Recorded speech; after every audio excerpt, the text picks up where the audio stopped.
ഈ ഗാസ സമാധാന പദ്ധതി അംഗീകരിക്കുന്ന ഈ പ്രമേയം അത് UN സുരക്ഷാ കൗൺസിൽ പാസാക്കിയതിനു ശേഷമാണ് ഈ കഴിഞ്ഞ ദിവസങ്ങളിൽ ഏറ്റവും വലിയ ശക്തമായിട്ടുള്ള ആക്രമണത്തിലേക്ക് ഇസ്രായേൽ കടന്നിട്ടുള്ളത്. അത് ഏതുതരം ലംഘനമായിട്ട് വേണം അതിനെ രേഖപ്പെടുത്താൻ എന്നുള്ളതാണ്. മറ്റൊന്ന്, ഹമാസിനെ ഇല്ലാതാക്കുക എന്ന കാര്യത്തിൽ ഉറച്ചു നിൽക്കുന്നു. ഇസ്രായേലിനകത്ത് ഇതുമായി ബന്ധപ്പെട്ട് നെതന്യാഹുവിനെതിരെ ഉയരുന്ന പ്രതിഷേധങ്ങൾ ഏത് തരത്തിലാണ്? അത്തരത്തിലൊരു സമ്മർദ്ദം നേരത്തെ ഉണ്ടായിരുന്നതുപോലൊരു സമ്മർദ്ദം കരാറിന് മുമ്പുള്ളതുപോലും ഇപ്പോൾ ഇല്ല എന്നുള്ളൊരു രീതിയാണോ തുടരുന്നത്? ഇതിൽ ഇസ്രായേലിനെ സംബന്ധിച്ചിടത്തോളം അവർക്ക് നേടാവുന്നതിൽ പലതും അവർ ഇപ്പോൾ നേടിയിട്ടുണ്ട്. പ്രത്യേകിച്ച് ബന്ദികളുടെ ജീവൻ, 20-ലധികം വരുന്ന ജീവനോടെയുള്ള ബന്ദികളെ ഈ വെടിനിർത്തൽ കരാറിൻ്റെ ആദ്യ ദിവസം തന്നെ ഹമാസ് നേതൃത്വം വിട്ടയച്ചു.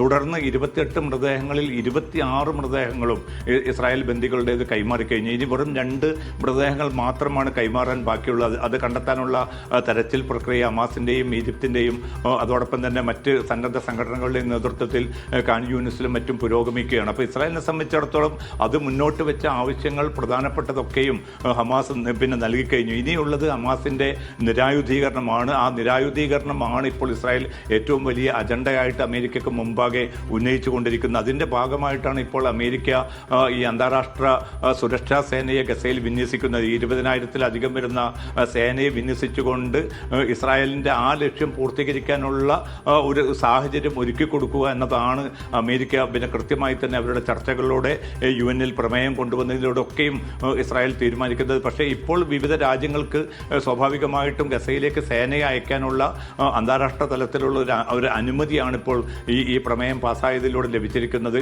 ചൈനയും റഷ്യയും ഒക്കെ വിട്ടുനിന്നു എങ്കിൽ പോലും അമേരിക്കയും മറ്റ് പല രക്ഷാസമിതിയിലെ രാജ്യങ്ങളും 12ഓളം രാജ്യങ്ങൾ പൂർണ്ണമായിട്ടും അതിനെ ശരിവെച്ചതോടുകൂടി അനുകൂലമായിട്ടുള്ളൊരു സാഹചര്യം അമേരിക്കക്ക് ലഭിച്ചിരിക്കുകയാണ്. പക്ഷേ ഈ സേനാ വിന്യാസവുമായി ബന്ധപ്പെട്ട ചർച്ചകളാണ് ഇപ്പോൾ വിവിധ അറബ് രാജ്യങ്ങൾ അത് അംഗീകരിക്കാൻ സാധ്യതയുണ്ടോ എന്നുള്ളതാണ്. അതായത് ഇപ്പൊ രൂപീകരിക്കുന്നതിൽ അതിൽ ഇസ്രായേലിന്റെ സൈന്യവും ഉൾപ്പെടുന്നുണ്ട്. അത് ആവശ്യമില്ല, അത് വേണ്ട എന്നുള്ള തരത്തിലാണ് ഹമാസ് അതിനെ അറിയിച്ചിരിക്കുന്നത് എന്ന് മനസ്സിലാക്കുന്നു. അപ്പോൾ ആ രീതിയിൽ തന്നെ ആയിരിക്കുമോ ആ സൈനാ വിന്യാസത്തിൽ ഇസ്രായേലിന്റെ സൈനികരെ ഒഴിവാക്കാനുള്ളൊരു സാധ്യത, ഇല്ലെങ്കിൽ ഹമാസിന്റെ ആവശ്യം അംഗീകരിക്കാനുള്ളൊരു സാധ്യത കാണുന്നുണ്ടോ?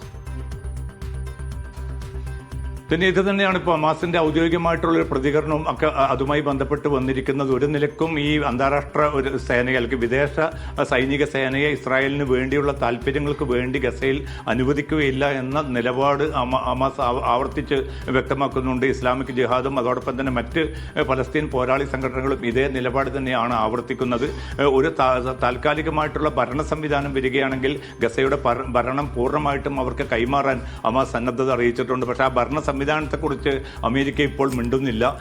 പലസ്തീനികളുടേതായിട്ടുള്ള ഒരു ഭരണം അവിടെ വരുന്നതിനോട് ഇസ്രായേലിന് വിയോജിപ്പുണ്ട്. അതുകൊണ്ട് ആ ഒരു വിയോജിപ്പ് മുൻനിർത്തിക്കൊണ്ടാണ് ഭരണ സംവിധാനത്തിന് പകരം ഈ സുരക്ഷാ സേനയെ വിന്യസിക്കുകയും അതിലൂടെ ഹമാസിനെ പൂർണ്ണമായിട്ടും അമർച്ച ചെയ്തുകൊണ്ട് ഇസ്രായേലിൻ്റെ താല്പര്യങ്ങൾ വിജയിപ്പിച്ചെടുക്കാൻ സാധിക്കുമോ എന്ന ഒരു നിലപാടിലേക്കാണ് ഇപ്പോൾ അമേരിക്ക ചുരുങ്ങിയിരിക്കുന്നത്. അതുകൊണ്ട് തന്നെ ഈ പലസ്തീൻ കൂട്ടായ്മകൾ ഒരു ശക്തമായിട്ടുള്ള ഒരു നിലപാടിലേക്ക് അവർ എത്തിച്ചേർന്നിരിക്കുന്ന സാഹചര്യത്തിൽ ഈ 20 ദിന പദ്ധതിയുടെ 2ാം ഘട്ടമെന്ന വെടിനിർത്തലിൻ്റെ 2ാം ഘട്ടം പ്രയോഗവൽക്കരിക്കപ്പെടുക എന്നത് ഏറ്റവും അസാധ്യമായി മാറിയിരിക്കുകയാണ് ഈ ഒരു ഘട്ടത്തിൽ.